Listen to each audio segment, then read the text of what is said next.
بسم الله الرحمن الرحيم والصلاة والسلام على أشرف المرسلين محمد وعلى آله وصحبه أجمعين أما بعد. Dans cette vidéo, on va vous montrer comment faire une régulation par le logiciel StepSet. On prend l'exemple de réglage de la pression par la commande de mode de glissement. Pour faire ce réglage, il faut qu'on dispose d'un automate programmable qui possède au moins une entrée et une sortie analogique. La sortie analogique va être utilisée pour appliquer la commande aux actionnaires. L'entrée analogique permet de lire la sortie du capteur. Dans notre cas, on dispose d'un capteur de pression linéaire du gain égal à 0,01. Donc, il reçoit une valeur entre 0 et 1000 millibars. Il fournit une valeur entre 0 et 10 volts.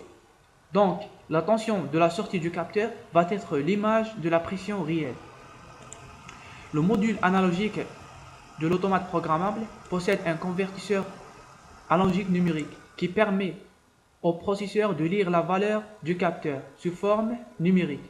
Donc, il va coder la sortie du capteur sur 16 bits.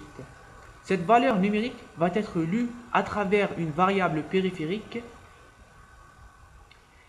sur l'adresse PEW132 sous forme un entier.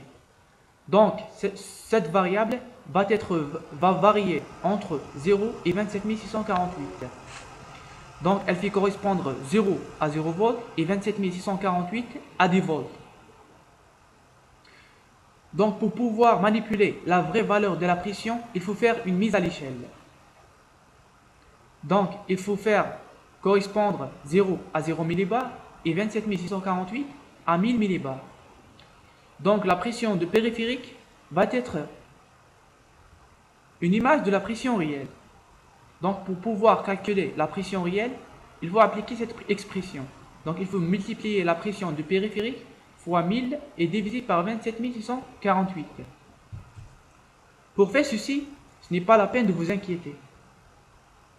Le logiciel StepSet dispose d'une fonction prédéfinie qui s'appelle Scale. La voilà.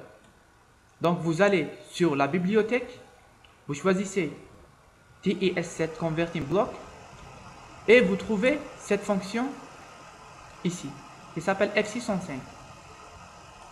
Donc, le principe de fonctionnement de cette fonction est très facile. Donc, elle applique la règle des 3. Donc, elle reçoit comme entrée un entier qui est la variable périphérique. Donc, c'est l'image de la pression, c'est une image de la pression, et donc comme sortie la valeur réelle de la pression.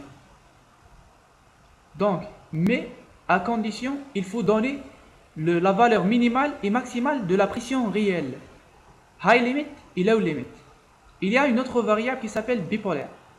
Cette variable n'est pas très importante, donc on la déclare comme un memento et on la garde toujours égale à 0. Il y a une autre variable qui s'appelle retval.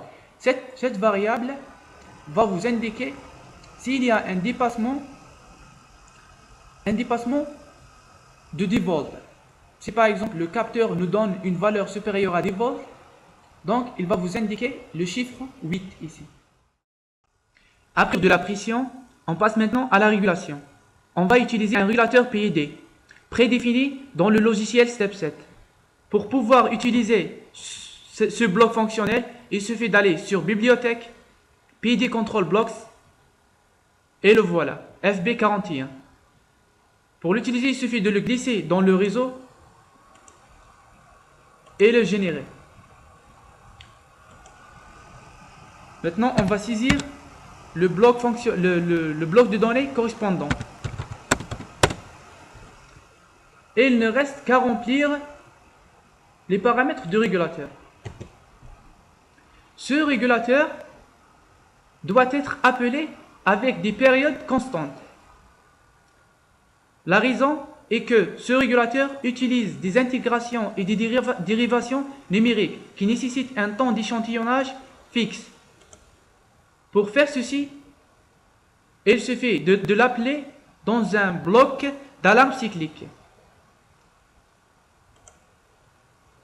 Donc, pour générer ce genre de bloc, il suffit de cliquer sur le bouton droit de la souris insérez un objet, bloc d'organisation, et vous rentrez le numéro de bloc. Par exemple 36. Dans notre cas, on a utilisé le bloc OB35 comme un bloc d'alarme cyclique. Comme vous voyez, si vous allez là, le PID est appelé à l'intérieur de ce bloc. Il va être appelé cycliquement avec un temps d'échantillonnage qu'on peut le changer à l'intérieur des propriétés de la CPU. Vous allez sur matériel, propriétés de alarme cyclique. Donc voilà, il y a OB30, 31 jusqu'à 38. Le bloc activé c'est le OB35. Donc l'exécution ou le temps d'appel c'est 50 millisecondes. On peut le changer facilement. Mettre OK.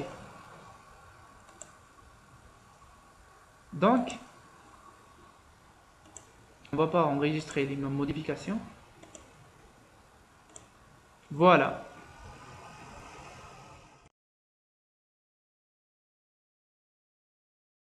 Le principe de fonctionnement de la fonction nscale est le même que la fonction scale. Elle utilise la règle des 3. Donc, elle reçoit la tension réelle, elle la multiplie par 27648 et elle la divise par 10. Donc, elle fait correspondre 0 à 0 et 27648 à 10 volts. Si par exemple la tension est supérieure à 10 ou la valeur de la commande est supérieure à 10, alors la fonction scale elle fait une sorte de saturation, donc elle garde la même valeur 27648. Pour faciliter le réglage de la pression, on a créé une interface graphique qui va faciliter la tâche de régulation. Comme vous voyez ici, on peut choisir le système de réglage. On va choisir comme grandeur la pression, actionneur, on va choisir la pompe et comme type de commande, on va prendre un PA et on valide. On va aller voir la courbe de régulation. Tout d'abord, il faut choisir les paramètres de PID. On va prendre par exemple 0,3 comme gain proportionnel et 12 000 comme une constante de temps. Comme vous voyez ici, l'action proportionnelle et l'action intégrale, les deux sont activés.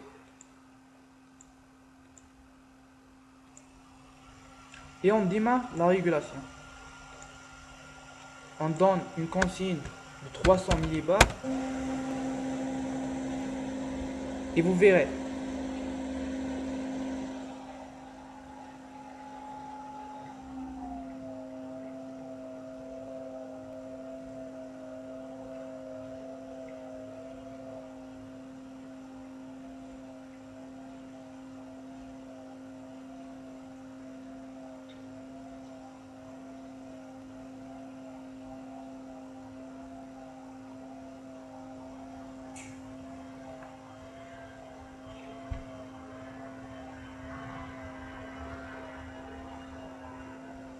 Comme vous voyez ici, l'erreur est nulle.